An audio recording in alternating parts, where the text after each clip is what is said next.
تو خواتین کی آزادی کے ساتھ شروع ہونے والی جنگ میں آغاز اس سے ہوتا ہے کہ ڈونلڈ ٹرمپ اور نیتن یاہو نے ایک ایسے اسکول پر اسٹرائک کیا اٹیک کیا جس میں تقریباً 160 بچیاں شہید ہو جاتی ہیں.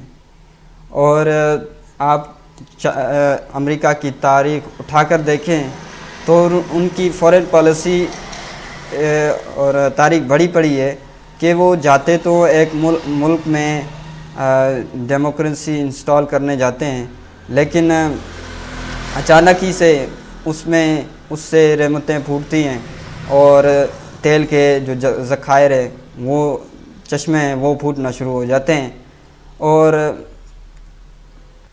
امریکہ نے خود مان لیا ہے کہ ہم تیل لینے آئے ہیں. اور یہ اگر جھوٹ ہے تو جیرڈ ہائگن نام ہے جو انرجی کے ایگزیکیوٹیو ہیں، وہ ان کے آفیشل انہوں نے خود مانا ہے کہ ہمارا مقصد لانگ ٹرم یہ ہے کہ ہم ان ایرانی دہشت گردوں سے جو تیل ہے وہ حاصل کریں.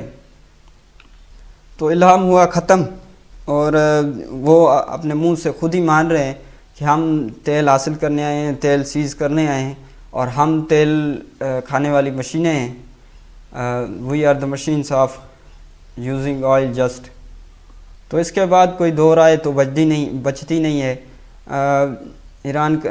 امریکہ کا اب آبجیکٹیو یہی ہے کہ ایران کو 2 حصوں میں بانٹنا ہے اور وہاں پر میسو سول وار بنانی ہے، وہاں پر کریٹ کرنی ہے تاکہ ہمارا کام آسان ہو جائے تیل حاصل کرنے کے لیے. لیکن جو امریکہ کا آبجیکٹیو ہے وہ تھوڑا اسرائیل کے آبجیکٹیو سے تھوڑا ڈیفرنٹ ہے. تو دونوں کا ہی آبجیکٹیو کہ کسی طرح ایران کو انسٹیبل کرنا ہے اور وہاں پر اپنی اسٹیبلٹی قائم کرنی ہے، لیکن دونوں کے آبجیکٹیو تھوڑے سے ڈیفرنٹ ہیں. تو دونوں کا مقصد یہ ہی ہے کہ پوری طرح سے ایران میں بربادی پھیرنا ہے. کل رات تہران میں بلاسٹ کی وجہ سے پورا آسمان دھوئیں سے بھر گیا، اور اسرائیل اور امریکہ نے اٹیک کس پر کیا؟ ان کی آئل ریفائنری پر اٹیک کیا، جو کہ ایک نئی جنگ کا اعلان ہے. اور یہ اب بڑی حماقت ہے. بجائے کہ یہ جنگ سیز ہوتی، مذاکرات ہوتے، یہ اب 8 دن کے بعد ایک نئے فیز کی طرف بڑھ چکی ہے. 8-10 دن کے بعد یہ اب ایک نئے موڑ تک چلی گئی ہے. اب ایران ریسپانس میں یہ کرے گا کہ وہ بھی آئل ریفائنری کو، جو سعودی عرب میں جو گلف کنٹریز ہیں ان میں جو ممالک ہیں ان کے بھی اب وہ ان پر اٹیک کرے گا جو آئل ریفائنریز ہیں یا پھر فریش واٹر کے ریسورسز جہاں پر ڈسیلینیشن واٹر فلٹریٹ کرتے ہیں اس کو ہٹ کرے گا، اور جو کارگو سامان کے لیے گزرے گا اس پر بھی اسٹرائکس کرے گا. بجائے کہ یہ سیز ہوتا، امن امان ہوتا، مذاکرات ہوتے، کل رات کی یہ جو پچھلی رات کی بیوقوفی سے یہ اب مزید ایکسپینڈ ہو چکی ہے.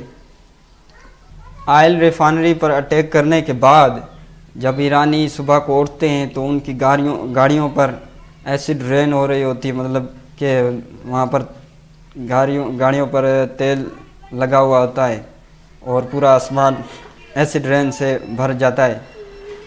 اور سموگ ہو گئی، مطلب کہ کہ آسمان میں جو سورج کی روشنی بھی نظر نہیں آ رہی تھی، جس کے بعد سے اب جنگ کی جو ایسکلیشن ہے وہ آؤٹ آف کنٹرول ہوتی جا رہی ہے.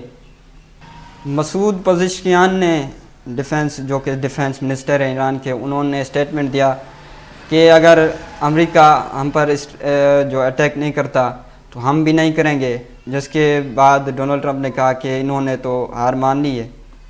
اس کے بعد اب ڈسیلینیشن واٹر پلانٹ پر اسٹرائکس ہونا شروع ہو گئے ہیں.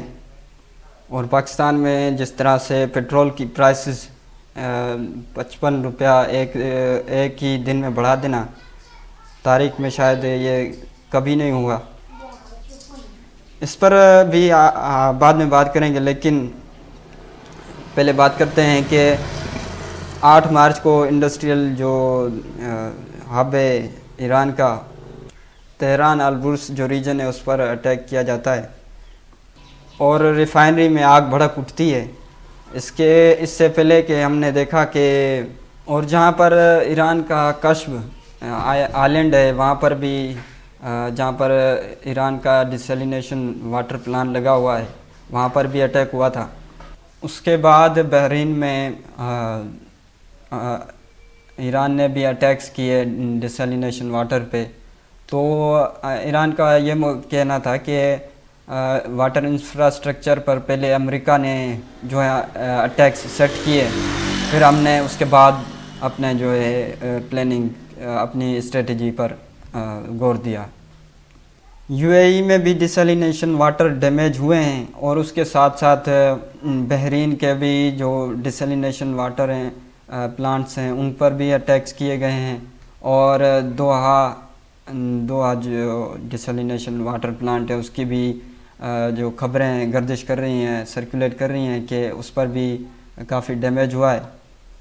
اب ہم یہ جانتے ہیں کہ یہ جو خلیجی ممالک ہیں یہ کتنا پرسنٹ جو ڈیسیلینیشن واٹر ہے جو سمندر سے فلٹریٹ ہو کر ان کے پاس جاتا ہے وہ کتنا پرسنٹ استعمال کرتے ہیں.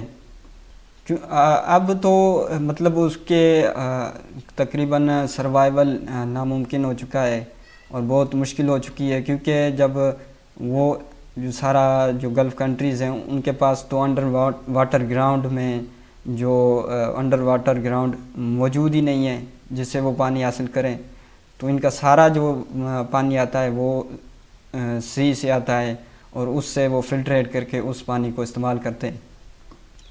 50% یو اے ای اور قطر دونوں یہ ممالک ڈیسیلینیشن واٹر استعمال کرتے ہیں. کویت تقریباً 90% استعمال کرتا ہے اور سعودی تقریباً 20% اس ڈیسیلینیشن واٹر کا یوز کرتے ہیں. تو اس کی وجہ سے اور جو ایران ہے وہ جسٹ جو کہ ان کا ہدف ہے کہ ان تک پانی نہ پہنچ سکے وہ جسٹ 3% استعمال کرتا ہے. تو ان کی وجہ سے یہ جو گلف کنٹریز ہیں کافی متاثر ہو رہے ہیں اور جنگ کی وجہ سے ان پلانٹس پر اب یہ خطرات منڈلا رہے ہیں کہ جلد ہی ان کو بھی ڈیمیج کر دیا جائے گا.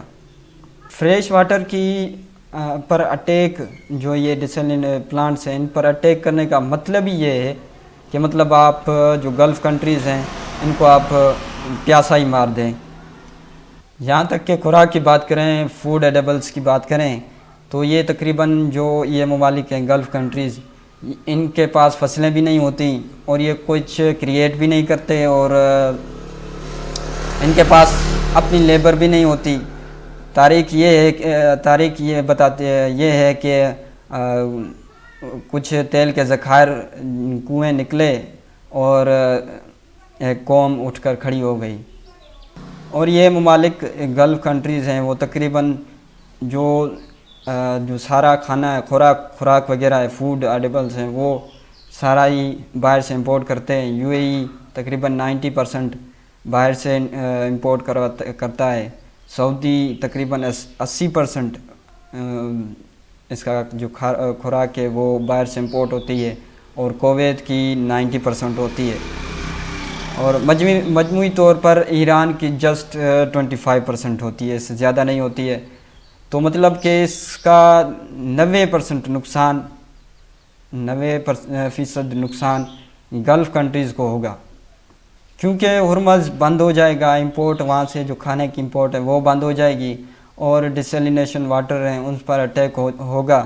تو گلف کنٹریز میں تقریباً ایک بڑا کرائسس فوڈ کا اور واٹر کا ایک بڑا کرائسس، بھوک اور پیاس کا ایک بڑا کرائسس ایمرج ہو سکتا ہے.